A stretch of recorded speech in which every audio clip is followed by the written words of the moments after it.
কি হারুন ভাই, আজকে এখনো এখানে বসে রইছো? রিক্সা নিয়ে বাইরে না? না ভাই, এখনো বাইরে নেই, বিকালের দিকে বাইরে হবো। তা ভাই মহাজনের রিক্সা আর কয়দিন চালাইবা? নিজেই তো একটা রিক্সা কিনে নিতে পারো। যে টাকা কামাও তা তো সবই মহাজন দিয়ে দিতে হয়। নিজের জন্য তো কিছুই রাখা পারো না, নিজের জন্য কিছু রাখার চেষ্টা করো। নিজেরটাই তো কিনছি, এতদিন তো মহাজনেরটাই চালাইছি। এতদিন ধরে টাকা জমাইতে জমাইতে একটা রিক্সা কিনছি, এখন থেকে নিজের রিক্সাটা দিয়ে চালাম। কি কর ভাই, তাহলে তো মিষ্টি খাওয়ানো দরকার। তো মিষ্টি খাওয়াই। শোনো ভাই, কামাই রোজগার কইরা শুধু পরের উপকারই কইরো না, নিজের জন্য কিছু কইরো। আরে কি যে কও না ভাই, মানুষের উপকার করলে কি যে একটা মনের ভিতর শান্তি লাগে, এটা তোমার বুঝাইতে পারো না। আর সবচেয়ে বড় বিষয় হইলো, আমি টাকা দিয়া করুন কি, আমি হইলাম একা মানুষ। 10টা মানুষের যদি উপকার করতে পারি, দিন শেষে রাত্রেবেলা একটা সুন্দর ঘুম হয় আমার। আর কিছু লাগবো আমার কত? কইছিলাম কি ভাই, একলা আর কতদিন থাকবা? একটা বিয়া শাদী করো, সংসার করো। হ ভাই, একা আর কয়দিন থাকুম। একটা মেয়ে পছন্দ করছি, ভালোবাসি অনেক, কিন্তু ঝামেলা হইলো মেয়ে অনেক বড় লোক। আবার আমার হবু যে শ্বশুর শাশুড়ি তারাও অনেক ভালো মনের মানুষ। ঝামেলা হইলো আমি হইলাম রিক্সা চালাই, এরা যে কি ভাবে কেমনে নেয়, আমারে অ্যাকসেপ্ট করবো কিনা এডি লিয়ার দুশ্চিন্তায় আছি। তো দোয়া কইরো আমার লেগা। আর সবচেয়ে বড় বিষয় হলো কি, তোমার ভাবিরে আমি অনেক ভালোবাসি। হ ভাই, বুঝতে পারছি। এর এই মনের বলে ডুবে ডুবে জল খাওয়া। ভাই চালাই যাও। কি যে কও না ভাই, আসলে একটা কথা আছে না, যার নয়নে যারে ভালো লাগে এরে মানুষ ভালোবাসা ফেলায়। তোমার ভাবিরে আমি যেমন ভালোবাসি, তোমার ভাবিও আমারে ঠিক তেমনই ভালোবাসে। আমি দুশ্চিন্তায় আছি, শ্বশুর শাশুড়ি রাজি হয় কিনা, দোয়া কইরো, আল্লাহ ভরসা। ঠিক আছে ভাই, বিয়ার মধ্যে অনুষ্ঠান করো, আর আমারও দাওয়াত দিও। আমিও যাবনি, তোমার লাগে কিছু কিনাও দিন। ভাই বিয়ার সময় কিচ্ছু দেওয়ান লাগবো না, তোমরা খালি আইসো।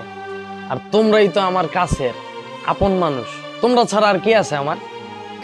ভাই কইছিলাম কি, তোমার ভাবিরে ভাত নিয়ে গেছিলাম, বেলা অনেক হয়ে গেছে, এখন পর্যন্ত ভাত নিয়ে পাচ্ছি না। তাহলে তুমি একটা কাজ করবা, তুমি আমার দোকানে কিছুক্ষণ বসো, আমার দোকানটা দেখো, আর আমি যাই খেয়ে আসি। আচ্ছা ঠিক আছে, তুমি যাও, আমি বইছি। ঠিক আছে।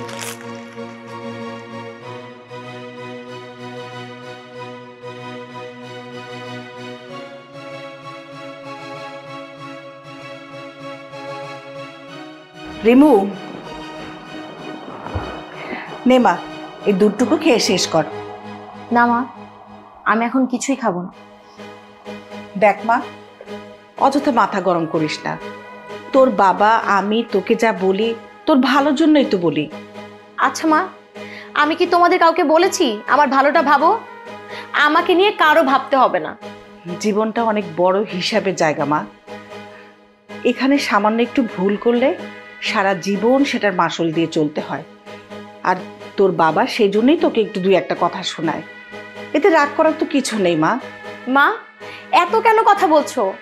আমি আরিয়ানকে ভালোবাসি, আর তোমরা মানা করেছো আরিয়ানের সাথে আমার যোগাযোগ করতে, কথা বলতে, ওর সঙ্গে আমার বিয়ে দিবে না। তাহলে তোমাদেরকে খুশি রাখার জন্য আমি আজকে আরিয়ানের সঙ্গে সম্পর্ক এখানেই ব্রেক করছি। এবার তোমরা খুশি হও। আর একটা কথা বলে দিচ্ছি মা, আরিয়ানকেও বিয়ে করব না, আর কোনোদিন আমি এই জীবনে কাউকে বিয়ে করব না। আমি আজীবন এভাবেই থাকবো। এটা তুই কেমন কথা বললি মা? তুই মেয়ে হয়ে জন্ম নিয়েছিস আর সংসার করবি না তাই কি হয়? যদিও ছেলেটাকে আমারও পছন্দ, আর এত বড়লোক একটা ছেলে তোকে বিয়ে করতে চেয়েছে, এটাই তো আমাদের জন্য অনেক। প্লিজ মা, এখান থেকে এখন তুমি যাও তো। আমার কারো কথা সহ্য হচ্ছে না, ভালো লাগছে না। আমি কোনো কথা বলতে চাই না, আর কিচ্ছু খাবো না আমি। আমাকে একবারও জোর করবে না। যাও মা, যাও যাও যাও, উঠো। আচ্ছা ঠিক আছে, আমি দুধটা রেখে যাচ্ছি, তুই সময় মতো খেয়ে নিস। আমি বলেছি মা, তুমি নিয়ে যাও। যাচ্ছি বাবা।